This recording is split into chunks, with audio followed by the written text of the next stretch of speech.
السلام عليكم. فيسبوك دايره واحد الميزه رائعه، شحال من واحد كيتفرج فيك وكيتفرج في لي فيديو ديالك ومستافد المعلومات اللي كتقدم، ولكن ما كيدير لا جيم لا بارطاج لا تعليق، غير كيتفرج. ولكن فيسبوك دايره واحد الميزه انه كتفضح هاد الناس اللي ما كيتفاعلوش معاك، ويمكن تعرفهم ما كيتفاعلش معاك وممكن تحيد له متابعه. ولكن الا بغيتي تعرف الطريقه كيفاش، ما تنساش تبارطاجي مع الأصدقاء وتبع الفيديو حتى التالي. يلا نمشيو دابا للشرح.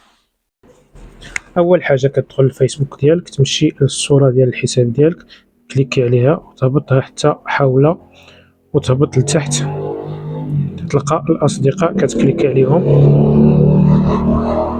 تجي الإدارة كتلقى الأقل تفاعلا، كتكليكي عليها وكتلقى الناس اللي ما متفاعلينش معاك، غير كيتفرجوا، لا كومونتير لا تعليق لا بارطاج، ماشي مشكل. المهم أكون يعاون ربي، تحياتي لكم.